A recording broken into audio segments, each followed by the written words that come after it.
My son's new fiancée lifted her glass at Sunday lunch, looked me right in the eye and said, "I think $4 million is a fair amount for the wedding, Diane."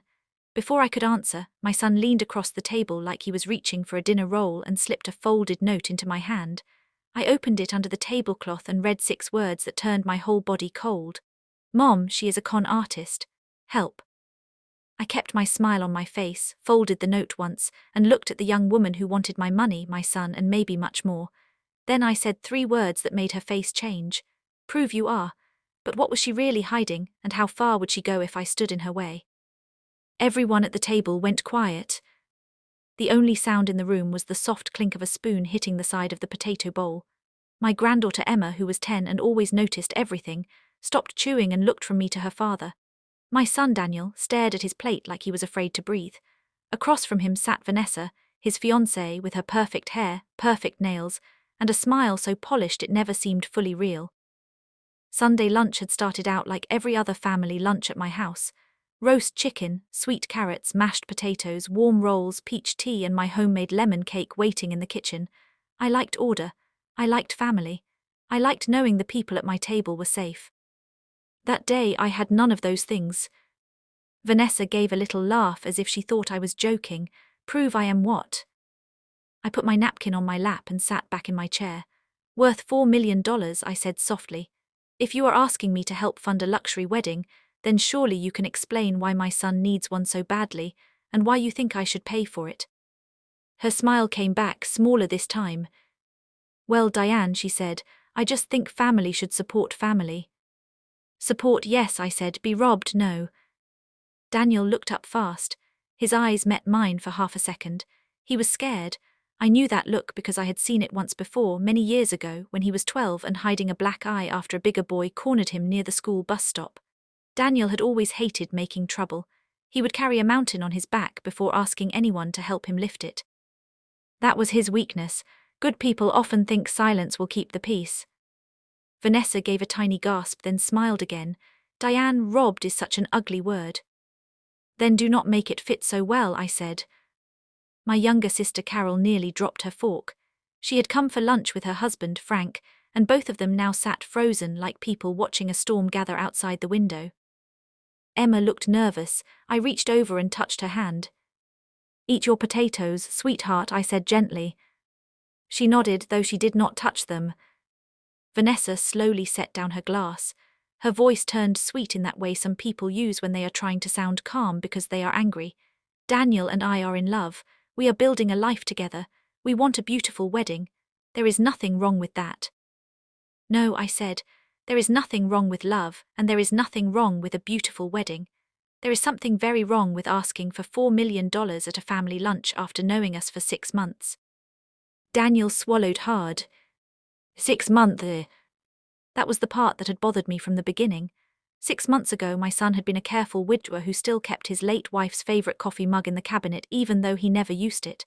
2 years had passed since Melissa died in a car accident, but grief does not leave on a schedule. He had finally started smiling again, slowly, carefully, like a man stepping onto thin ice. Then Vanessa appeared, bright and charming and quick. Too quick. She met Daniel at a charity event downtown. At least that was the story she told us. She said she worked in luxury event planning. She said she came from old money but was humble. She said she understood loss because she had lost people too. She said all the right things, so neatly, so easily that even when I smiled back, I felt something inside me stay still and cold. Instinct has a quiet voice. That is why many people ignore it. I did not. From the first dinner Daniel brought her to, I watched. She laughed at the right moments but never with her eyes. She praised my house but asked too many questions. When was it built? Was it fully paid off? Did Daniel own his company alone? Did Emma have a trust? Had we ever sold land from my late husband's side of the family? Those are not the questions of a woman in love. Those are the questions of a person taking inventory.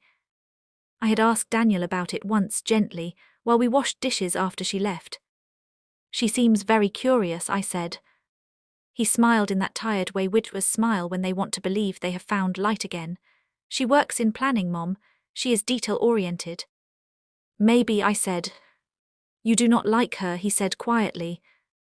I wanted to tell him everything I felt, but I saw the hope in his face and chose my words with care. I do not know her yet. That was true, but it was not the whole truth. Now at my own lunch table, with his secret note burning in my lap, I realized my instincts had been kinder than reality. Vanessa leaned toward me. Are you seriously accusing me of something in front of your whole family? I looked at Daniel. Son, would you like to say anything? His fingers tightened around his fork. For a second I thought he might speak. Then Vanessa's hand slid onto his wrist under the table, light and smooth. He flinched. That tiny movement told me more than a page of words ever could. No, Daniel said. I mean, this is just getting out of hand. Out of hand, I repeated. Is that what this is? Vanessa gave him a look, one so quick most people would miss it. I did not. It was not loving, it was warning. I folded the note again and slipped it into my cardigan pocket. Well then, I said, let us get it back in hand. Vanessa, tell us about your family. If we are going to become one family, that should be easy. She blinked. My family is private. Private families still have names, I said. Carol coughed into her napkin to hide what might have been a laugh. Vanessa sat straighter.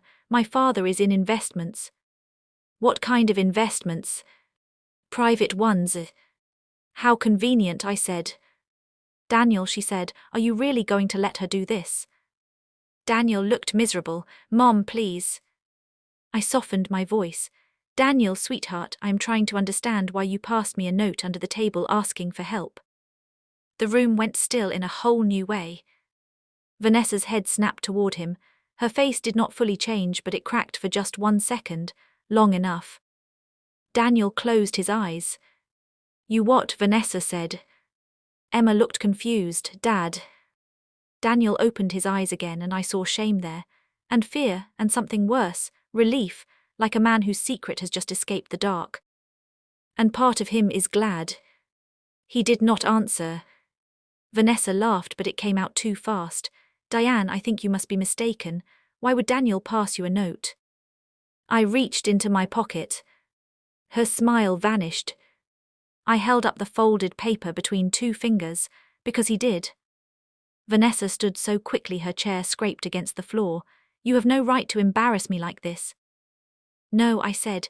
You embarrassed yourself the moment you thought my son was alone. Frank finally spoke. Maybe everyone should calm down. No, I said, still looking at Vanessa. Calm is what people like her count on. People like me, she repeated. Pretty liars, I said. Emma gasped. Carol whispered, Diane. I hated that Emma was hearing this, but sometimes children already know something is wrong long before adults admit it. Better an honest storm than a quiet poison. Vanessa turned to Daniel and her voice changed completely. It dropped the sweetness. It turned sharp. Tell her she is crazy. Daniel did not move. Tell her, Daniel. He stared at the table. My heart broke for him in that moment because I knew this was no longer just about money. Whatever Vanessa had done, whatever hold she had on him, it had wrapped around his pride. Good men are often easier to trap because they are ashamed to admit they were fooled. I stood up slowly. Listen to me, I said, this lunch is over.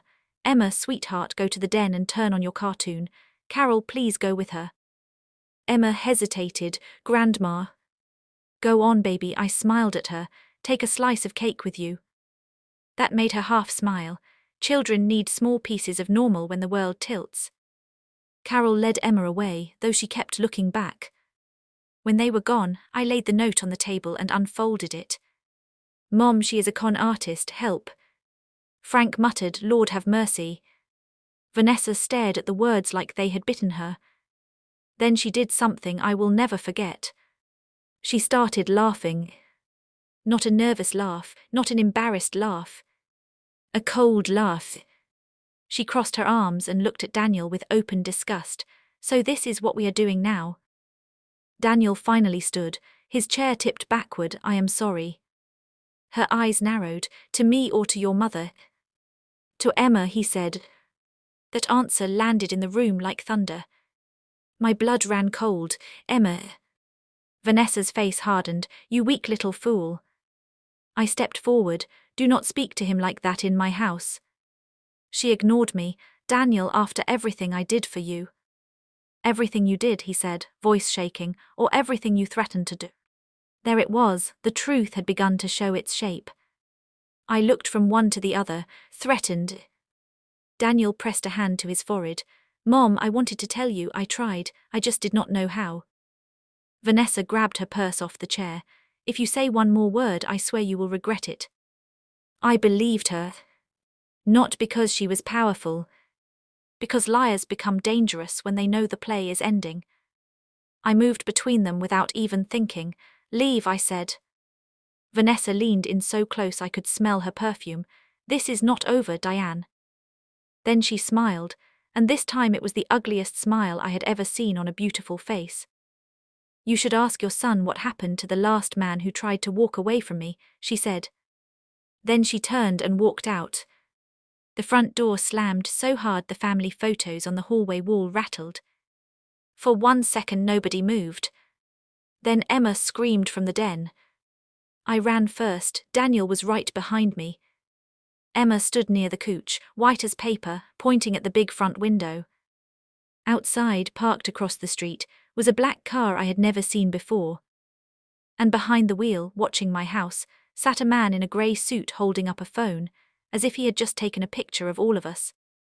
For 1 long second, nobody in the room moved.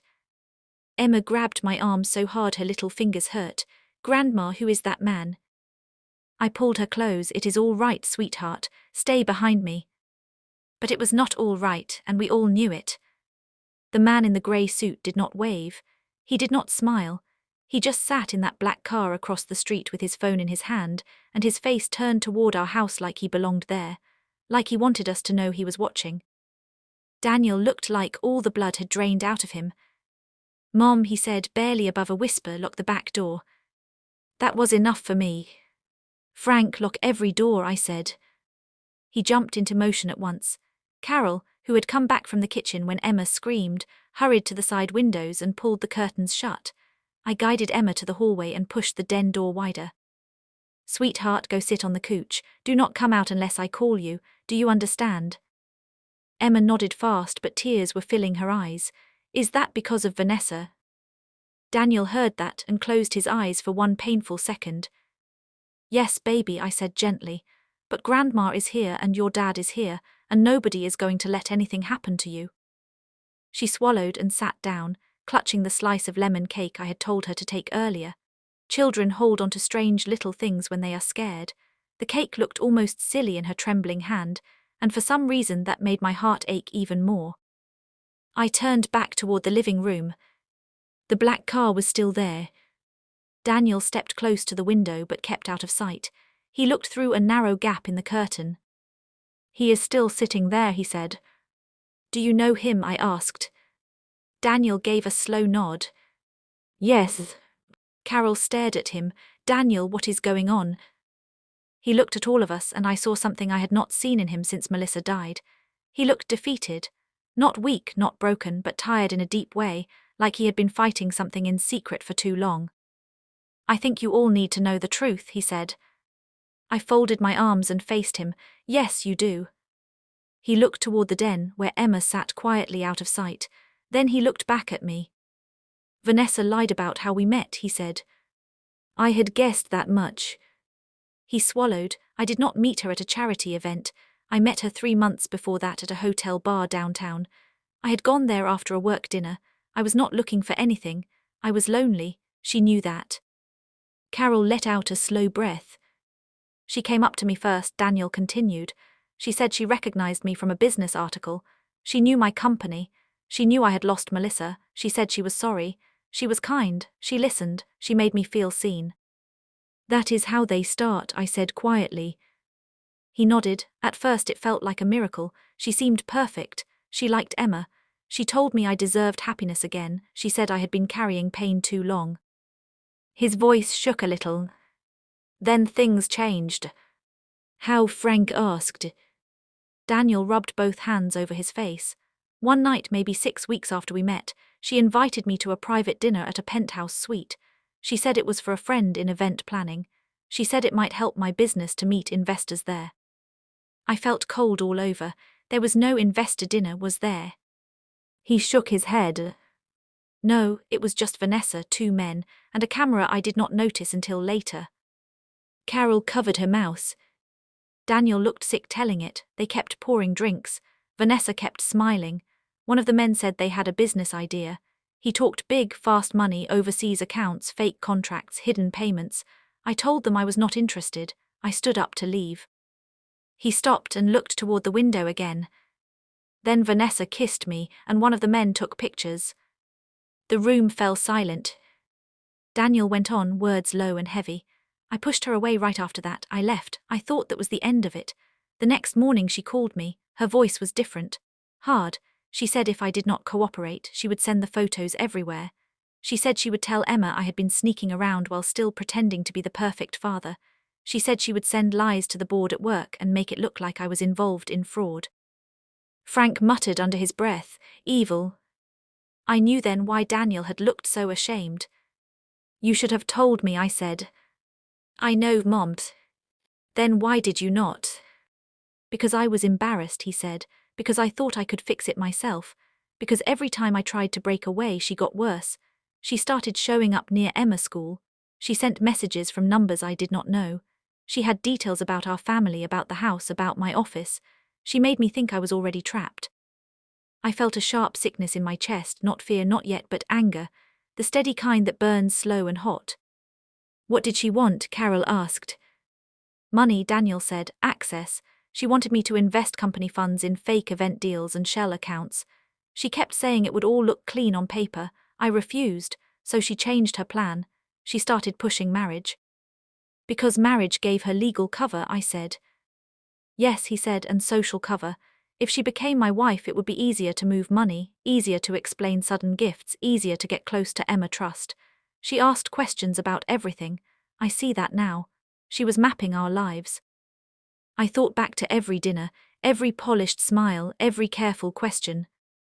My instinct had not failed me. I had simply not known how bad it was. How much money has she taken? Frank asked. Daniel looked ashamed again. Not from the company. I never gave her company money. But from me personally, maybe 200,000 over time. Some as gifts because she pushed, some because she said she was in trouble and begged, some because I was trying to keep her calm while I figured out what to do. Carol gasped. Daniel. I know. I put a hand on the back of a chair to steady myself. $200,000 was a painful loss, but it was not the worst part. The worst part was the fear, the lies, Emma being anywhere near this. And the $4 million today? I asked. He looked at me with hollow eyes.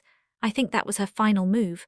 She wanted to make it sound like a wedding request, but it was never about flowers or music or a venue. She wanted a huge transfer she could hide inside fake wedding contracts. Once the money moved, she would disappear. Or marry you first and keep draining you, I said. He nodded.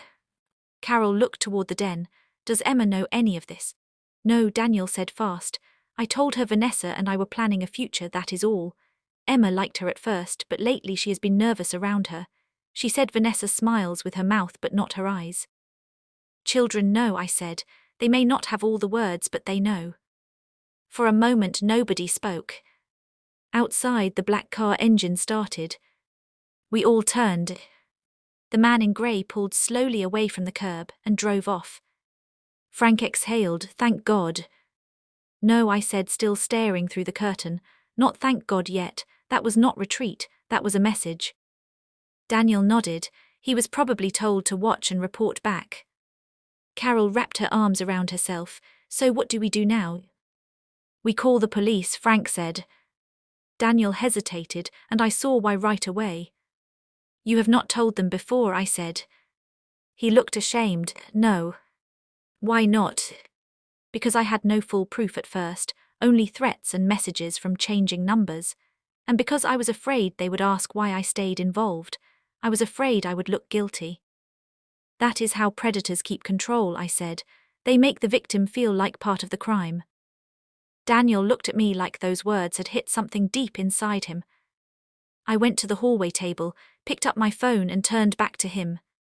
Do you have the messages? Some, he said. I deleted a few early ones. I was scared Emma would see them. But yes, I saved many of them, also emails, and one voice message. Good, I said, you are going to show me everything. Mom, he began. No, listen to me. Shame grows in silence, not today. Today we drag the truth into the light. He stared at me, and I could see him trying not to cry. People think grandmothers are soft because we bake cakes and fold towels and keep old family photos. They forget we are also women who survived things. We know what evil looks like when it comes dressed nice. I put the phone down and reached for his hand. You are my son, I said. You should have told me sooner, but you told me now. That means the game is changing. He gripped my hand so tightly I knew he had been waiting for someone to say exactly that. Frank straightened up. I will stay as long as needed. So will I, Carol said. Good, I said. Carol, sit with Emma, keep her calm. Frank, check outside one more time and then stay by the front room. Daniel, get me every message Vanessa ever sent. He nodded and hurried to the dining room to grab his phone. While he scrolled, I walked to the den doorway. Emma looked up at me from the couch. Her cake sat untouched on a napkin beside her. Grandma, is Dad in trouble? I sat beside her and brushed her hair back from her face. Your dad made a mistake by trusting the wrong person, I said, but making a mistake is not the same as being bad. She leaned into me. Is that lady bad? I chose my words carefully. She has done bad things. Emma was quiet. Then she whispered I did not like when she touched Dad's arm. He always looked sad after. My throat tightened. Did she ever say anything to you that made you uncomfortable, sweetheart? Emma hesitated. One time she asked if I knew where Dad kept papers in his office at home, and one time she asked if Grandpa left me money before he died. I told her I do not know because I really do not. A hot wave of anger went through me. Thank you for telling me, I said softly. You did the right thing. Emma looked down. I thought maybe I was being mean. No, baby. Sometimes the kindest thing you can do is tell the truth when something feels wrong. That might be the whole lesson of this story, I thought. Trust the quiet warning in your chest. Silence helps the wrong person. I kissed her forehead and stood up. Back in the dining room, Daniel had laid his phone on the table. Message after message covered the screen. At first they sounded sweet. Miss you already. Thinking about you. You deserve joy. Then they changed. Do not make me repeat myself. A good father would protect his daughter from shame. Imagine what your board would think. One transfer and this all goes away. Then worse. I know your mother still keeps the old safe key in the blue jar by the stove. I know Emma leaves school at 3:15 on Thursdays. I know where your late wife is buried too. Carol made a sound like she might be sick. Frank swore under his breath. I forced myself to stay calm. Daniel, did you move the safe key after this? Yes, he said, weeks ago. Good. He opened one saved voice message. Vanessa's voice filled the room, soft and deadly. Daniel, stop pretending you can escape this. You already let me in. You already smiled beside me in public. You already gave me enough to work with. If you make me angry, I will not just ruin you. I will teach your daughter what disappointment feels like. Call me back. Emma must never hear that, I said. Daniel looked wrecked, I know. I picked up my phone again. Now we call the police. But before I could dial, my phone buzzed in my hand. Unknown number. All of us stared at it. I answered and put it on speaker. Hello. For 1 second there was only breathing. Then Vanessa spoke, calm as silk. Diane, if you call the police before 6 o'clock, your granddaughter will not be at dance class tomorrow. Carol screamed.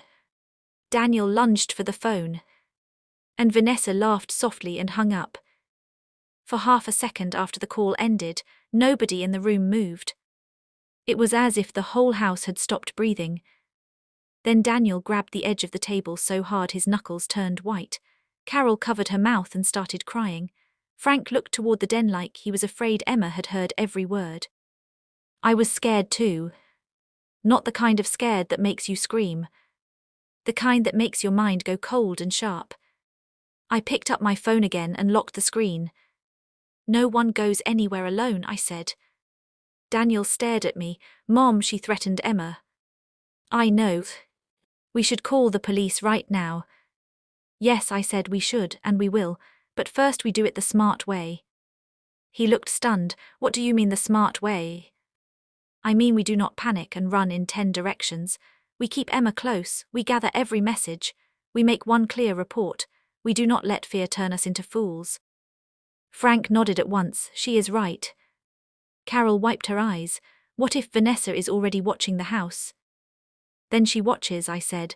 Let her see that we are not falling apart. I looked toward the den. Emma was still in there and I could hear the cartoon playing low, bright voices, happy music. The sound felt almost unreal in the middle of all that fear. Daniel ran both hands through his hair. She knows about dance class, she knows the schedule. Because she has been studying us, I said. That means she has had time to plan. We stop assuming this started today. It did not. Today is only the day she showed her full face. I turned to Carol. Stay with Emma. Do not say anything more in front of her yet. Just keep her in the den and make it feel normal. Carol nodded and hurried off. Then I faced Daniel. Tell me everything you have not said yet. He blinked. I told you the main part. No, I said, you told me enough to prove she is dangerous. That is not the same as everything. He opened his mouth, then shut it. Frank looked at him hard. Son, now is not the time to protect your pride. Daniel looked down. There is one more thing. Of course there is, I said quietly. He swallowed. A month ago Vanessa told me she was pregnant. The room went silent again. Frank stared at him. Was she? I do not know, Daniel said. At first I believed her. Then she refused to see my doctor. She kept changing dates. Then she got angry every time I asked questions. Last week she said she lost the baby because of stress and because I was making her feel unwanted. I let out a long breath. That was another trap, I said. I know that now. Did Emma hear any of that? No, Daniel said quickly. Never. Good. He sank into a chair like all the strength had run out of him. I wanted to be a good man, Mom. After Melissa died, I promised myself I would not become hard. I promised Emma I would not close my heart forever. When Vanessa came along, it felt like maybe life was finally opening again. And every time something felt wrong, she had an explanation ready. Every single time. That is how skilled liars work, I said. They do not just lie, they study what you need to hear. He gave a bitter little laugh. She knew exactly what I needed. Then he looked at me and his voice broke. I brought her near Emma. That pain in his face was worse than anger. I stepped closer and rested my hand on his shoulder. You made a mistake, I said, a serious one, but the moment you knew the truth you passed me that note. You did not keep protecting her. Remember that. He nodded, but his eyes were wet. Sometimes people who are tricked think that means they are foolish forever. It does not. It means they were human at the wrong time with the wrong person. Frank leaned on the back of a chair. What is the plan then? The plan, I said, is we call the police, then a lawyer. We save every message in more than one place. We do not let Emma out of sight. And if Vanessa contacts us again, we do not argue. We keep records. Daniel lifted his head. She might try to make me meet her. I know. And if she does, then we make sure she meets the wrong grandmother. He stared at me. Frank almost smiled for the first time since the call. Now that sounds more like revenge. I looked at him, not revenge for pride, revenge for protection. There is a difference. He nodded slowly. I finally dialed the police. The woman on the line listened carefully while I explained that my son had been receiving threats, extortion messages, and a direct threat involving my granddaughter. My voice stayed calm, even though my heart was pounding hard enough to shake my ribs. She asked questions, names, dates, whether Vanessa was still on the property, whether we believed Emma was in immediate danger. I answered each one clearly. By the time I ended the call, an officer was on the way. Daniel sat up straighter. What if Vanessa runs before they get her? Maybe she will, I said, but running is also useful. Innocent people do not usually sprint when the lights come on. I took Daniel's phone and made him forward the messages, screenshots and voice note to me, and to Frank. Then I made him email everything to a brand new folder with the date in the subject line. Good, I said again. Again. To another email account, I said, and then print them. He nodded and obeyed. Fear makes people forget simple things. I had no intention of letting panic steal our common sense. A few minutes later, Carol came back from the den. Emma wants to know why nobody is eating cake, she whispered. That almost made me laugh. Tell her we are saving it for later, I said.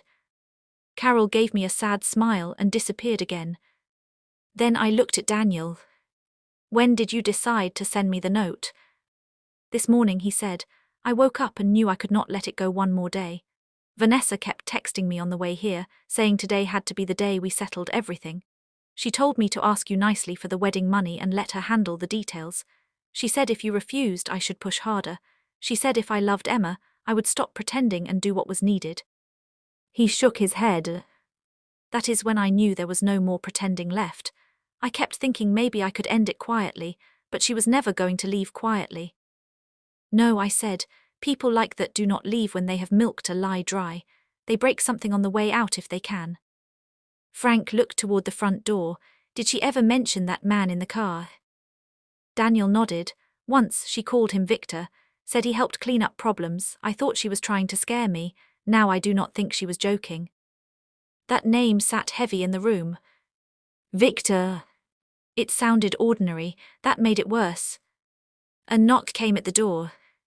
Everybody stiffened. Frank moved first, but I held up my hand. Do not open it yet. I stepped to the side window and looked through a narrow gap in the curtain. Police. 2 officers stood on the porch. I opened the door and let them in fast. They were calm and steady. A middle-aged woman with kind eyes and a younger man with a notepad. I liked them right away because neither of them acted like we were overreacting. They listened. Daniel spoke. I spoke. Frank confirmed what he had seen. One officer wrote while the other asked questions. Had Vanessa ever been violent? Not physically, Daniel said, but threatening, controlling, manipulative, yes. Did she have keys to the house? No, I said, not that we know of. Did she know school routines? Yes. Did Emma ever spend time alone with her? Very little, Daniel said quickly. Never overnight, never without me in the same place for long. That answer seemed to calm him a little. The female officer asked to hear the voice message. We played it for her. Her face changed. That helps, she said. This is direct enough to take seriously. Good, I said, because it is serious. She nodded, we agree. They advised us to keep Emma home from dance class for a few days, change routines, document every contact, and avoid meeting Vanessa alone under any circumstances. They also said they would try to locate her and speak with her, though they warned us that proving long pattern crimes could take time. Time. That was the one thing fear hates to hear. Still, I preferred slow truth over fast guessing. After they left, I locked the door again and checked every window myself. The house felt smaller now, safer because we were together, but smaller, like danger had come right up to the walls and sat there. Daniel stood near the dining room table, staring at the family photos on the sideboard. There was one of him and Melissa on a beach, years younger, both laughing, another of Emma on her first bicycle, one of my late husband, Robert, holding Daniel as a little boy. Daniel touched the edge of the frame with Melissa picture. I think part of me knew from the start, he said quietly. I stood beside him, knew what? That she did not really love me. Maybe not all at once, but piece by piece. I think I knew. I just kept choosing the version of the truth that hurt less. That is a very human thing to do, I said. He laughed once, but there was no humor in it. Melissa used to say that grief makes people easy to sell dreams to. She was right, I said. He looked at me, I miss her so much. I know. And then because the day had already broken him open, he finally cried. Not loud. Not dramatic. Just quiet tears from a man who had been trying too hard for too long to keep standing. I pulled him into my arms the same way I had when he was small. Some hurts are too old for speeches. After a while he stepped back and wiped his face. Sorry. Do not apologize for being honest in your own house, I said. That made him nod. We spent the next hour doing practical things. Carol packed a small overnight bag for Emma, just in case we needed to move quickly. Frank checked the outside lights and found one bulb at the back of the house had been loosened. That made all of us stare at each other. Daniel changed passwords on his email, bank account, work files and security system. I wrote down every detail I could remember about Vanessa from every lunch, every visit, every smile that had felt too polished. When you are dealing with a liar, the little details matter, not because each one is huge, but because together they reveal a pattern. By evening, Emma had begun to sense this was bigger than adults whispering in corners. She came into the kitchen while I was making grilled cheese sandwiches no one was hungry for. Grandma, are we having a sleepover tonight? Maybe, I said. Her eyes brightened just a little. Can I sleep in your room if we do? Yes. She climbed onto a stool and watched me butter bread. Then she said very softly, Is Vanessa coming back? The knife paused in my hand. I turned to face her. I do not know, I said honestly, but if she does, she will not come back the same way. Emma frowned. What does that mean? It means sometimes grown-ups hide who they really are, but once the truth is seen, it gets harder for them to control the story. Emma thought about that. Then she surprised me. Dad was scared of her, she said. Yes, I answered. Why? Because she knew how to use his shame against him. Emma looked confused. I crouched so we were eye level. When a person makes you feel so embarrassed that you stop asking for help, that person is trying to trap you. She nodded slowly, as if storing that lesson away for later in life. That is mean, she said. Yes, baby, it is. She was quiet for a moment, then asked, Are you scared? I could have lied. Instead I said yes, but being scared and being helpless are not the same thing. She looked at me for a long second, then smiled a little. You always say brave does not mean not scared. That is right. She hopped off the stool and hugged my waist. Then she ran back to the den. I stood there in the kitchen with the bread in my hand and felt something hard settle into place inside me. Vanessa had chosen the wrong family. She thought we were a soft target, a grieving man, a child, an older woman who baked and smiled and hosted Sunday lunch. She had no idea what it meant to threaten my granddaughter inside my own house. By 7 that evening, the sky outside had turned deep blue. Frank had gone out back to check the gate again. Carol was helping Emma change into pajamas early, trying to make the strange day feel cozy instead of frightening. Daniel came into the kitchen holding his phone. She texted me, he said. Show me. He handed it over. It was one line only. You should have kept your mother out of this. No greeting, no denial, no pretending. Just anger. Below that, a second message arrived while we stared at the screen. Meet me at the old boathouse at 9. Come alone if you want this to end. Bring the engagement ring and the file from your office. No police, no mother. Daniel looked at me. What files? I looked up sharply. What file, Daniel? His face changed. Mom, I did not tell you because I was not sure it mattered. Tell me now. He swallowed. 3 weeks ago, Vanessa asked strange questions about a merger my company stopped last year. It involved a man named Grant Holloway. He looked clean on paper, but our legal team found signs of money moving through fake event businesses and empty charities. We walked away before signing anything. Vanessa got very interested when she heard his name. My whole body went cold. And the file, I asked. I have a printed copy at my office and one at home in the study safe, mostly notes and internal warnings. I kept them because I thought something about the merger might connect to her, but I never proved it. Frank walked back in through the mudroom, just in time to hear the last part. Who is Grant Holloway? He asked. Daniel looked sick. I think, he said slowly, he may be the man Vanessa really works for. Before anyone could speak, the house alarm suddenly beeped.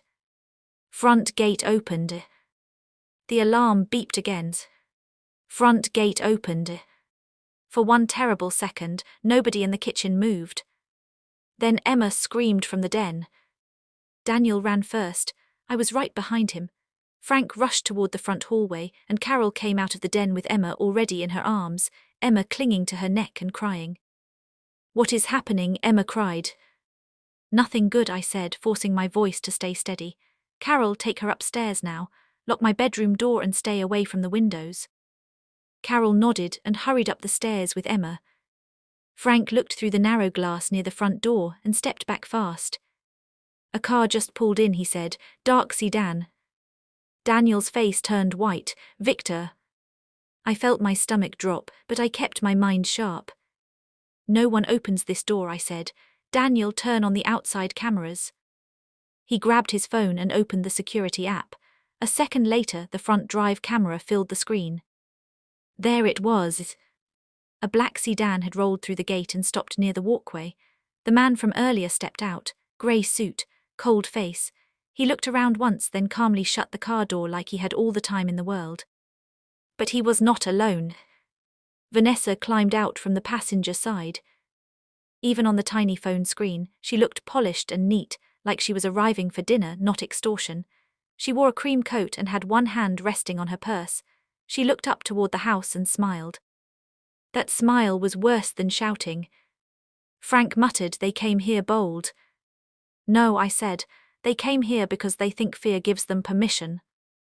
Daniel's hands were shaking. "We need the police now." I already had my phone in my hand.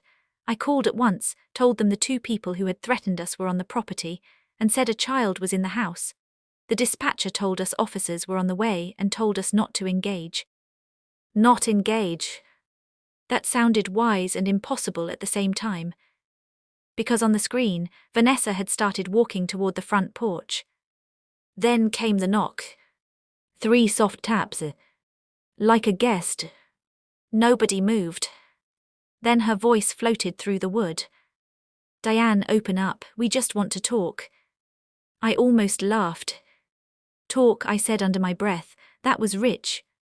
Daniel looked wrecked. "Mom, this is my fault." "No," I said, "this is her choice." The knock came again, a little louder. "Diane," she called sweetly, "this can still be simple. Just send Daniel out with the file and ring and we all walk away." I stepped closer to the door but stayed well back. "You threatened my granddaughter," I said clearly. "Nothing is simple anymore." For the first time her sweetness dropped. "Then let me be plain," she said through the door. "Grant does not enjoy being ignored." So there it was. Grant. Frank and Daniel looked at me, and I knew they heard it too. A name she had not meant to say before. Fear makes liars careless. I spoke loudly enough for her to hear. "Good, the police will want that name too." Silence. Then Victor's voice came, low and flat. "Lady, do not make this worse." I answered at once, "You are trespassing, leave now." Daniel's phone showed them standing on the porch. Vanessa turned toward Victor and said something we could not hear. Then Victor looked up toward one of the cameras and smiled. I did not like that at all. "He knows where the cameras are," Daniel said. "Let him know," I replied. "That means he knows he is being recorded." But then the camera view shook for 1 second. Victor had thrown something. The screen went black. Daniel sucked in a breath. He broke the front camera. Then the side camera went black too. And then the driveway camera. "They are killing the cameras," Frank said. I moved fast. "Frank, back door, make sure it is locked." "Daniel, check the side entrance alarm. If they think they can blind us and scare us, let them waste their time." Another hard bang hit the front door. This time Emma screamed upstairs. Carol shouted, "She is all right, but hurry." Vanessa's voice came through again, now sharp and cruel. "Emma, sweetheart, tell your grandma to stop being difficult." Daniel lunged toward the door like he might rip it open with his bare hands. I grabbed his arm. "No," she said Emma's name. "That is exactly why you do not move," I snapped. "She wants panic." He was breathing hard, wild with fear. Listen to me, I said, gripping his arm tighter. The safest thing for Emma right now is a locked house and adults who can still think. He nodded barely. Then his phone buzzed. A message from Vanessa. He showed me. Last chance, bring the file to the backyard patio door in 2 minutes, or we come in and search ourselves. Frank came back from the hallway, all locked. Good. But I was thinking fast now. She did not just want money anymore. She wanted that file. That meant the file mattered more than the ring, more than her fake wedding, maybe even more than Daniel, which meant whatever was in it could hurt Grant Holloway. I looked at Daniel. What exactly is in that file? He answered fast. Internal notes, background checks, copies of vendor records.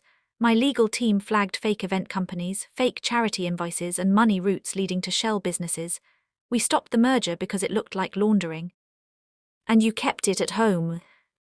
Only a copy, he said. I thought if Vanessa connected to Grant, it might help later.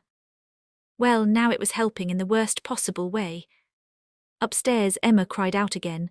I could hear Carol trying to soothe her. Then came a new sound. Glass. A sharp crack from the side of the house. Frank swore under his breath. They are trying a window.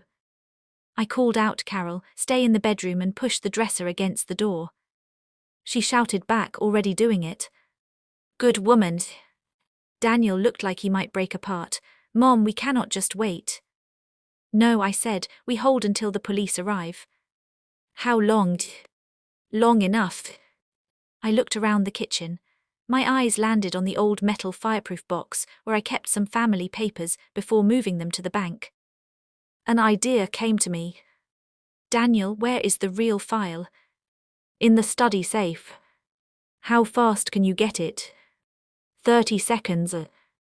I nodded, do it, and bring me plain printer paper too. He stared at me. Why?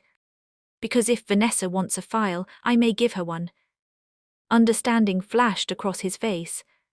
He ran. Frank looked at me. You are going to trick them. I am going to buy time. He almost smiled despite everything. I knew there was steel in you. I did not take my eyes off the hallway. Grandmothers do not survive decades of family storms by being fragile, I said. Another hit sounded from the side of the house. Then Victor's voice boomed from outside. 1 minute. I kept my own voice calm. Frank, when Daniel comes back, help me wrap the fake file. We will not open anything. We will use the patio camera if it still works. Daniel returned with the real file tucked under his arm, a stack of printer paper, and a face full of fear. I took the real file and slid it straight into the metal fireproof box. Then I shoved the box beneath a lower cabinet behind cleaning supplies. If they get in, they will search the obvious places first, I said. Then I took the empty folder Daniel had brought, stuffed it with printer paper, and placed 2 sheets with copied charts from an old tax packet on top, so it looked official at a glance. Not perfect, Frank said. It does not need to be perfect. It needs to steal 3 minutes. Daniel looked toward the stairs. Emma cannot stay through this. I know. The alarm beeped again. Side yard motion. Then a terrible scraping sound came from the back patio door. They had moved. I walked to the kitchen island, took a black marker, and wrote on the top page inside the fake file. Grant Holloway. Lakeshore account route. Meeting dates. If Vanessa glanced at it, she would think she had won. If Victor glanced at it, he would grab and go. And if they grabbed and went, maybe they would run before the police reached the house. Daniel stared at me. Mom, you have done this before. Not this, I said, but I have lived long enough to know desperate people look fast and think later. My phone buzzed with a text from the police. Units are 2 minutes away. Stay inside. 2 minutes can feel like 2 hours when danger is outside your door. The back patio handle jerked. Once. Twice. Then a voice much closer now. Diane, Vanessa called, sweeter than ever. I know you are in the kitchen. A cold chill ran up my spine. Hello. Then I understood. The kitchen blinds. A tiny gap between them must have shown movement. I stepped aside from the window. "You should have left when I told you to," I said. She laughed softly. "No, Diane, you should have." Another hard jerk on the handle. Then Victor's voice. "The lock is old." Frank grabbed the heavy cast iron pan from the stove and stood near the kitchen entry. Daniel picked up the fireplace poker he had taken from the living room on his way back. I hated that it had come to this, but I was past pretending. Sometimes evil does not stop because you are polite. Sometimes it stops because it realizes the family inside is no longer easy prey. I lifted the fake file. "Vanessa," I called, "if I slide this out, you take it and leave." There was a short pause. "Then yes," she said quickly, "slide it out and we leave." Lie, I thought at once, but maybe a useful one. Daniel whispered, "Mom, no." I looked at him. "The police are close. We need them focused here, not breaking in upstairs." He understood, though fear still filled his face. I moved carefully toward the patio door and crouched low beneath the window line. My heart was hammering so hard I thought it might shake my hands. I unlocked only the lower mail slot built into the old bottom panel, a narrow opening meant for newspapers years ago. We never used it anymore. I shoved the fake file halfway through. For a split second, nothing happened. Then it was yanked hard from the other side. Vanessa laughed. "Got it," she said. And then, instead of leaving, she said the one thing that told me we were in even deeper danger than I thought. "Victor grabbed the old woman anyway. Grant said no witnesses." The moment Vanessa said, "Victor grabbed the old woman anyway," something inside me went perfectly still. Not weak. Not frozen. Still in the way a storm goes still right before it breaks. Then everything happened at once. The patio door shuddered under a heavy hit from outside. Frank raised the cast iron pan. Daniel stepped in front of me with the fireplace poker in both hands. Upstairs, Emma screamed my name. Carol shouted for her to stay back from the bedroom door. And then came the sound I had never been so happy to hear in my life. Sirens. Close. Very close. Vanessa must have heard them too, because her voice changed at once. "Victor, go." Fast footsteps pounded across the patio. A second later, red and blue light flashed across the kitchen walls through the thin gaps in the blinds. Daniel let out a breath that sounded like a sob. Frank lowered the pan. I did not move yet. Not until I heard men shouting outside. "Police, stop right there." Then running. Then another shout. Then a woman yelling in anger. That was Vanessa. The back of my neck prickled, but this time it was not fear. It was the feeling of a trap finally snapping shut. Daniel dropped the poker and ran toward the front hall. "Wait," I said. But we both knew we were all moving now. The danger had changed shape. It was no longer hidden. It was out in the open. I followed him to the living room. Frank came behind me. Carol was halfway down the stairs, Emma held tightly against her side. Emma had been crying, but she had gone quiet now, listening. Through the front window, we could see flashing lights across the driveway. 2 police cars. 1 SUV. Officers were near the black sedan. Victor had almost made it back to the car, but 2 officers had him on the ground. Vanessa was standing near the front steps, one hand twisted behind her back, while a female officer held her still. Even from inside the house, I could hear Vanessa shouting. "This is a misunderstanding. I did nothing wrong. He asked me to come here." She was still lying, still trying to slip free through words. But the words had run out of road. One officer knocked on the front door. This time I opened it. The cool night air hit my face first. Then the female officer from earlier stepped forward. Her hair was windblown, her expression firm. "Are you all right in here?"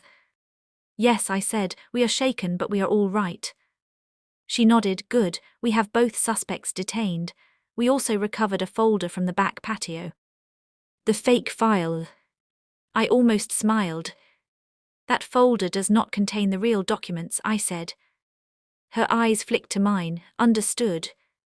Behind her, Vanessa twisted around and glared at me with naked hatred. "You old witch," she shouted, "you think you won." I stepped onto the porch. "No," I said, "I know I did." That made her face twist so hard she barely looked human anymore. Daniel came to stand beside me. I felt him trembling, not with fear now, but with release. When a person has been under pressure for too long, even safety can make the body shake. The officer looked at him. "Sir, we need you to come with us tonight to give a formal statement. We also need every message and every record you have." "You will get all of it," I said before he could answer. And they did. The next few hours passed in a blur of lights, questions, statements and copies. Carol stayed home with Emma and Frank, while I went with Daniel to the station. I refused to let him sit alone for one more minute in the wreckage of something he had carried in silence. At the station, things began to unfold fast. The folder Vanessa grabbed had bought the police enough time to catch both her and Victor on the property. Victor had a tool in his coat pocket, used to break small security cameras. He also had 2 phones, neither registered in his real name. Vanessa had the engagement ring in her purse, even though Daniel had not brought it to the patio.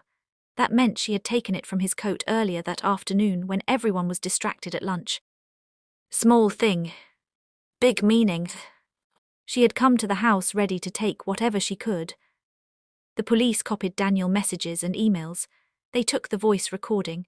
They wrote down the exact words from the phone threat about Emma and dance class. They asked about Grant Holloway, and that was when the whole dirty shape of the truth started coming into view. Daniel explained the old merger. His company had once considered a partnership with a business group connected to luxury events, private charities, and high-end hospitality deals.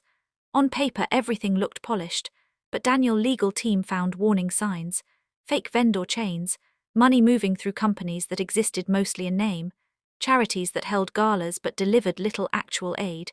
Daniel's company walked away before signing. Grant Holloway was tied to that group. Not loudly. Not in a way the public would notice, but enough for the right eyes to see. The file Daniel kept included internal warning notes, company background checks, and records linking some event businesses to money routes that did not make sense. It was not the only proof in the world, but it was enough to worry a man like Grant. That was why Vanessa had come into Daniel's life. She was not looking for love. She was sent to get close. At first her job was probably simple: charm him, learn what he kept, see what he knew, if possible get access to the file, if possible make him easy to control. When charm was not enough, she used shame. When shame was not enough, she used fear. When fear was not enough, she turned to Emma. The moment she threatened a child, she stopped being just a liar and became something far darker. By midnight, the police had already started connecting Victor phone records to other names. One of those names was linked to a shell company Daniel remembered from the failed merger review. Another matched one of the men from that hotel night months earlier. Daniel was right. The private dinner had been a setup from the start. Vanessa and the others had wanted compromising photos, leverage, and a frightened man who would rather pay than speak. Daniel's loneliness made him a target, but his silence almost made him a victim forever. Almost. When we finally got home, the house was quiet. Carol had fallen asleep on the couch with Emma curled against her side. Frank sat in an armchair, still awake, hands folded over his chest like a guard who had decided he would not close his eyes until sunrise. He stood when we entered. "Well," he asked. I nodded. "They have enough to hold Vanessa and Victor tonight, maybe longer, and they are looking for Grant." Frank let out a long breath. "Good." Daniel crossed the room and knelt beside the couch where Emma slept. He touched her hair very gently, like he needed to feel that she was real and safe. That image stayed with me. A father broken open by guilt, looking at the child he almost failed. I put a blanket over Carol and another over Emma, then I touched Daniel's shoulder. "Come to the kitchen," I said. "We need to talk before morning." He looked tired enough to fall where he stood, but he followed me. I put the kettle on because some conversations feel easier with warm cups in your hands. For a minute, neither of us spoke. Then Daniel said the thing that had been hanging over him all night. "I do not know how to forgive myself." I looked at him across the table. For being fooled or for staying silent? Both, he said. I nodded. Fair. He looked surprised that I did not rush to comfort him. I am your mother, I said. I love you deeply. But love that tells the truth is stronger than love that only pats your back. You made 2 mistakes. First, you trusted the wrong woman. That can happen to anyone. Second, once you knew something was wrong, you waited too long to ask for help. That is the mistake you must learn from. He lowered his eyes. I know. No, I said gently. Know it all the way, because shame likes darkness. The lesson is not just that Vanessa was evil. The lesson is that silence fed her. He sat with that for a long time. Then he nodded once. I understand. Good, I said, because understanding is where healing starts. He looked up at me, and there were tears in his eyes again. I was so embarrassed, Mom. She made me feel dirty, weak, stupid. Every time I thought about telling you, I pictured your face, Emma's face. I kept thinking if I could just fix it quietly, maybe nobody would know how badly I messed up. I reached across the table and covered his hand with mine. Listen to me. Bad people survive because good people are ashamed of being hurt by them. Never protect a lie just because it fooled you once. He closed his eyes and let that sink in. Then, because he was still my son, even in all his grown pain, I got up and kissed the top of his head the way I used to when he was little. You passed me the note, I said.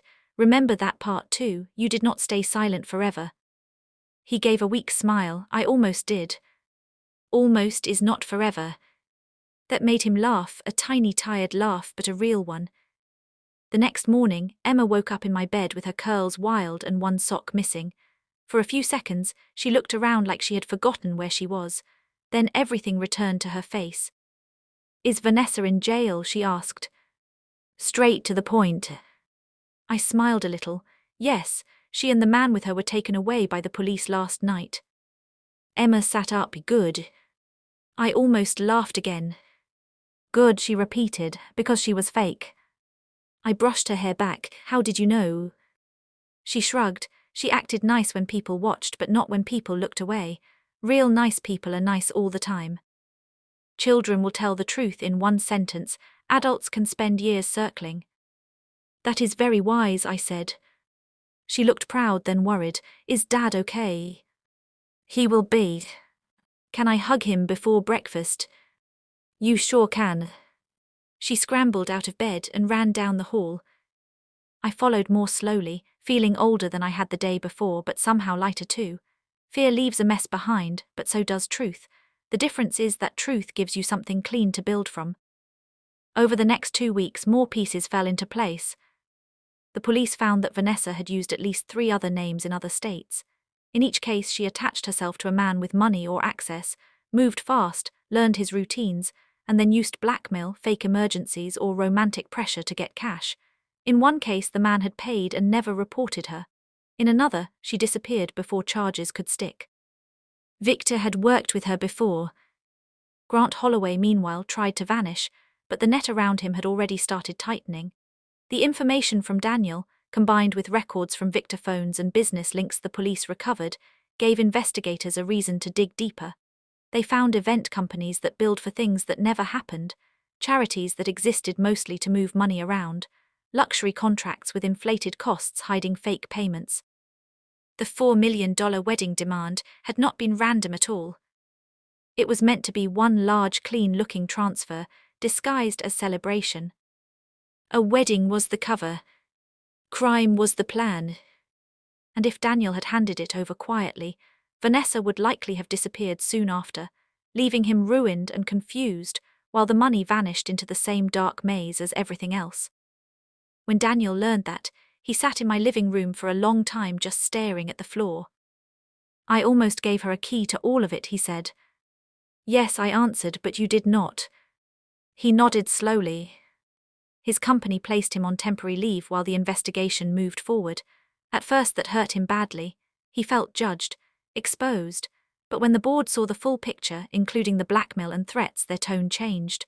One older board member even told him the same thing I had.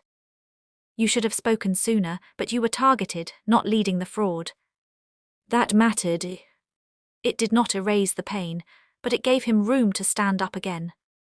And Emma, sweet little Emma, surprised me most. After a few days of fear and clingy hugs and asking if the doors were locked, she began to settle. She made a drawing with crayons of our house, me in the doorway, her dad beside me, and a huge dog in the yard, even though we do not own a dog.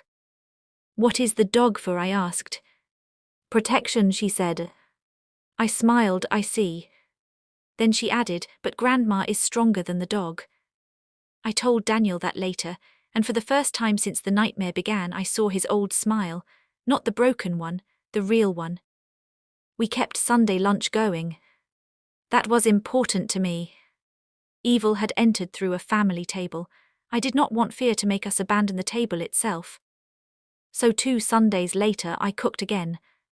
Roast chicken, mashed potatoes, sweet carrots, warm rolls, lemon cake. Only this time the room felt different, not because it was perfect, it was not. Daniel still had shadows under his eyes, Emma still looked toward the windows sometimes, Carol still jumped at unexpected sounds, Frank still checked the locks twice. But we were honest with one another now. That changed everything. Halfway through lunch, Emma slid a folded note toward me under the table. For one wild second my heart jumped. Then I opened it. It said, "Grandma, your cake is the best in the world." I laughed so hard I cried. Everyone stared at me until I read it aloud, and then the whole table laughed too, the kind of laughter that comes after surviving something awful and realizing joy did not die after all. Daniel wiped his eyes. What? I asked, teasing him a little. Did you think she wrote that I was in danger? He gave me a sheepish smile. Maybe. I reached over and squeezed his hand. Then I looked around the table at the people I loved. And I thought about the lesson all of us had paid to learn. Trust your instincts. Do not ignore the quiet warning in your chest just because someone smiles well. Do not let shame trap you into silence. And never underestimate a grandmother who has already lived long enough to know the difference between a guest and a threat. That afternoon, after dishes were done, and Emma had gone outside with Carol to blow bubbles in the backyard, Daniel stayed behind in the kitchen with me. He leaned against the counter and said, "There is one more thing." I raised an eyebrow. There better not be another fake fiancée. That made him laugh. No, nothing like that. Then what? He looked serious again. I want to start over, not just with work, with Emma, with family, with how I live. I spent so much time trying to look okay that I forgot to actually be honest. I do not want to live like that anymore. I nodded. Good. And Mom? Yes. Thank you for believing me, even after I hid so much. I looked at him for a moment. I did not believe you because you were perfect, I said. I believed you because beneath all the fear, you were finally telling the truth. He nodded slowly, and I could see he would remember that. Then he kissed my cheek and went outside to join Emma. I stood alone in the kitchen for a minute, looking at the sunlight over the sink, the clean plates drying on the rack, the little blue jar by the stove where the safe key used to be. Ordinary things. That is what danger tries to steal first, the feeling that ordinary life is safe and yours. But ordinary life had come back. Not because the world was harmless. Because we had faced the harm and named it. That is the thing about change. Sometimes it begins with one note slid under a table. Sometimes it begins with 3 hard words spoken at the right moment. Sometimes it begins when a frightened man finally admits he needs help. And sometimes revenge is not screaming. Sometimes revenge is this: protecting your family. Telling the truth out loud. Watching the liar led away in handcuffs. Then sitting back down at your own table, cutting cake for the people who are still yours. If this story touched your heart, this is a good place to leave a like, tell me in the comments what you would have done in my place, and subscribe for the next story. Now you know one thing for sure. She came for my family like we were easy prey. She should have known better.